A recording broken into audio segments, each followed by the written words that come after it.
Hey everybody, it's Keagan here. I'm back with another video for you guys. And today's video I'm bringing you guys another edition of Keagan's movie reviews.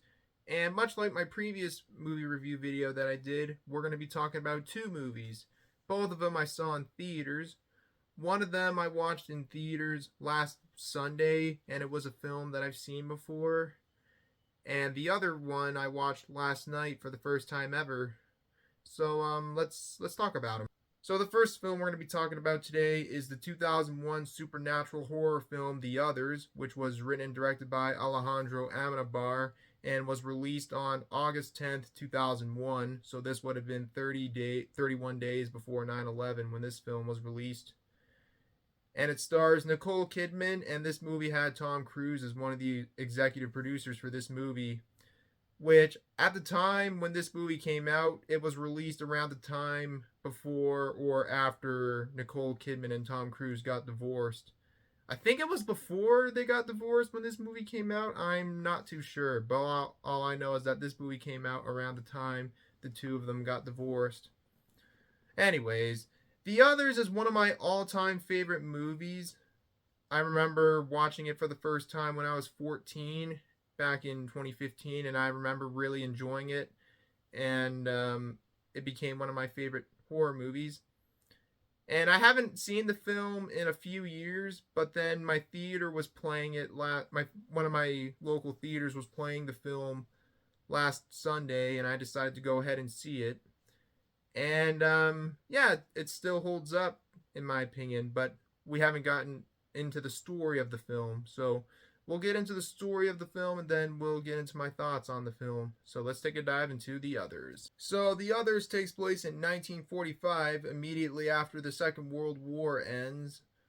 And it follows a woman named Grace, played by Nicole Kidman, who lives in a family manor with her two photosensitive children named Anne and Nicholas. And they live in a manor on the Canel Islands. And in the house, all the blinds have to be closed because of the children's condition. They are photosensitive and are sensitive to sunlight. And if they're exposed to the sunlight, it could hurt them. And Grace is waiting for her husband to come home from fighting in the Second World War. And then three housemaids, two women and one man, show up to the house one day to help out around the house and with the children until Grace's husband comes home. Then one day, Grace starts to become convinced that the house is haunted as she starts to hear a lot of weird sounds going on around the house. At first, Anne tells the Grace that there were ghosts in the house, but then Grace thinks she was bullshitting and lying. But then later on, she starts to believe Anne and become fully convinced that there are ghosts in the house, potentially ghosts of the previous owners of the house. And without giving away too much, that's basically the story of the film in a nutshell. As I mentioned before, this film is one of my favorite films. I remember the first time I watched The Others when I was about 14 years old, and I remember really enjoying it. And I watched it a good 3 times, and it became one of my favorite films. And upon rewatching it all these years later for my 4th time seeing the film, I still really enjoy it to this day. It's not very scary, but it is really creepy. I'll say that, but I really enjoy this film. The production design is really, really well done. The costumes, the setup looks really good, and it's got some pretty good visuals. Even though the movie primarily takes place in the house, but there are times when they're outside, but they're mostly in the house. And all the performances are really, really well done, especially from the two child actors in the film. And this, in my opinion, this movie has one of Nicole Kidman's best performances. She was really good in this one. Like in almost basically every movie she acts in, she's really good in it. And this is one of her best roles, in my opinion.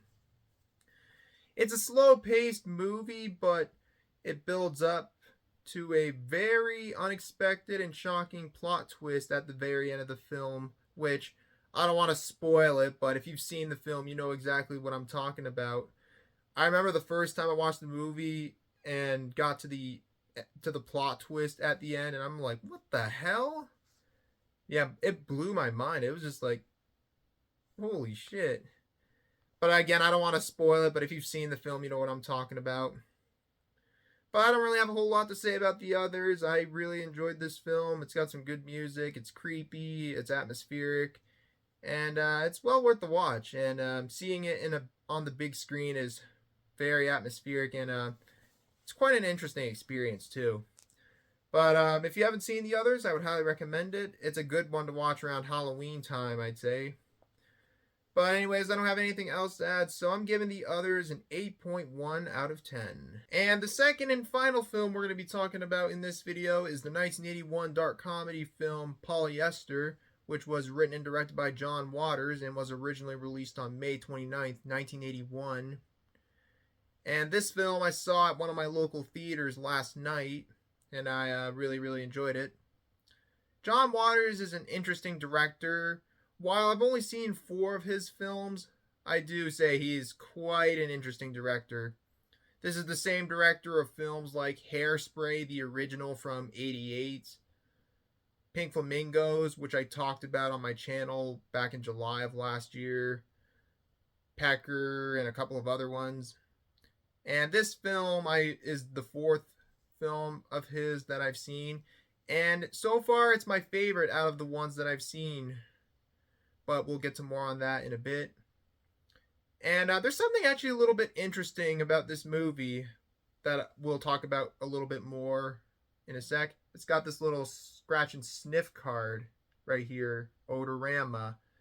But we'll talk a little bit more about that in a bit. But right now, let's talk about the storyline of the film first, and then we'll get into my thoughts on the film. So let's take a dive into Polyester. Now, the storyline for Polyester is a pretty simple one. You've got a suburban housewife named Francine Fishpaw, who is played by the late Divine, and Francine's world is flipped upside down once she finds out that her pornographer husband is cheating on her with his secretary.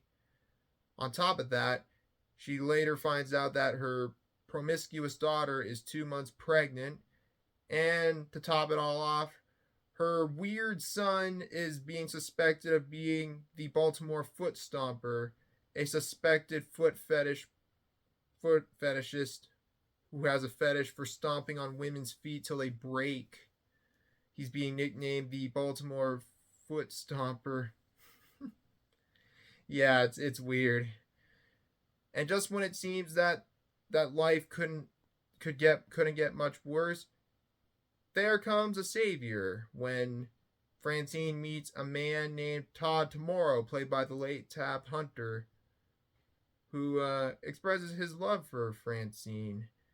And, well, without giving away too much, that's the storyline of the film. Now, this is a weird movie, but if you've seen any of John Waters' other movies, then you probably know it's going to be a weird one. But I actually really, really enjoyed this one. I like the setup for the film. Like the production value was really, really good, and the set designs look really good. It was hilarious. I nearly died of laughter, and it was weird, and it was just really, really funny. And let's get back to the scratch and sniff card, which was actually given to me when I got the ticket for the movie. It's got Odorama on it. As you can tell, this is what came with it when I got my ticket for the movie. Basically, the idea of this card is that at a certain time in the movie, you'll find a number of any of these numbers on the card that's shown in the movie. Like, it flashes on the bottom right corner of the screen. It flashes the number of what card. You just got to scratch it and you got to sniff it. And it has a variety of different scents in the film, from pizza to a skunk to an air freshener, which is number 10, some rotten shoes, and so on. It's got a variety of different smells, which was actually really unique. I found that really cool. I know this isn't the first movie that did something like this. I know there was like 2 or 3 other movies that did it, but this one is probably the one that's best known for having this odorama thingy, which I thought was really interesting. It was pretty unique experience. And I know that the physical media releases of this movie actually have one of these cards, but a bit smaller than this one.